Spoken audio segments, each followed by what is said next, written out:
Yo, what's up? Good morning guys. Ito na naman ako, Sunday ngayon. At magbubukas ako ng car wash. Kaya samahan nyo ko. Tara guys. Siyempre guys, bago tayo magsimula, bubuksan muna natin yung gate. At para rin makita ng customer na bukas lang ang ating car wash. At pagkatapos yan, siyempre kinakailangan natin linisin ang area ng ating paglilinisan. Wow! O, kita si mama. Iwawalis na pala ang aking mahal na mama. At tinutulungan ako sa pagliligpit ng mga gamit. Yan ang aking mama. Napaka-supportive sa lahat ng ginagawa ko.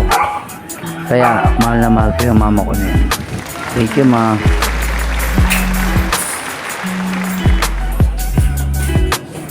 At syempre, ang susunod naman na gagawin natin ay aayusin natin lahat ng paggagamitin natin at ipe-prepare natin ang area ng ating paglilinisan.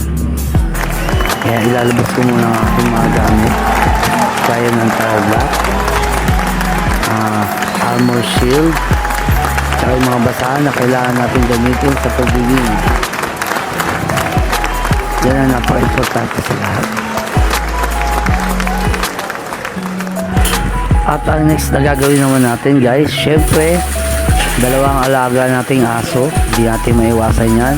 Umihi sila sa simento at syempre nangangamoy yan. Importante, linisin muna natin upang maiwasan ang amoy ng ihi ng mga aso. Syempre para presentable tayo sa ating mga customer. At oo nga pala guys, sa mga gusto magpa interior, exterior, engine detailing sa mga sasakyan, tumatanggap po ako, basta i-schedule lang po natin. Pero schedule po tayo, every Sunday lang po ang ating gawa pagdating sa mga ganyan detailing ng motor. Yun lang guys, yun, tuloy pa rin tayo sa paglilinis sa flooring. Ayan, kita mo naman yung alaga ko, napakakulit, pero mababait yan mga yan. Sobrang bait niyan. Lalo na pag nandyan ako. Ewan ko lang kapag wala na ako. Ewan ko lang kung mababait yan mga yan. Ayun nga mga guys, tingnan mo naman si mama. Napaka-supportive talaga sa aking mga ginagawa. Wala talaga akong masabi sa aking mama. Sobrang mahal na mahal ko yan. At oo nga pala guys, once na magninegosyo kayo ng car wash, napaka-importante sa lahat yung may pagdadaanan yung tubig nyo. At para maiwasan din natin yung palaging nagbabasa ang kalsada, para hindi naman nakakahiya sa mga kapitbahay natin at sa mga taong dumadaan. Wow! Napaka-importante talaga yan sa pag-ninegosyo ng car wash.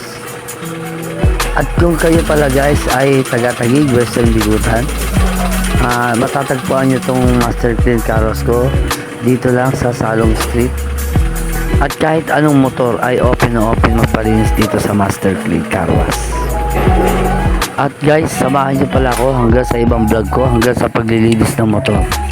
At ipapakita ko po sa inyo kung paano maglinis ang Master Clean Car Wash. Salamat sa inyo guys, at kung napanood nyo po ang video na to, paki-follow, like and share na lang po. Maraming po salamat sa inyo lahat guys. God bless you all.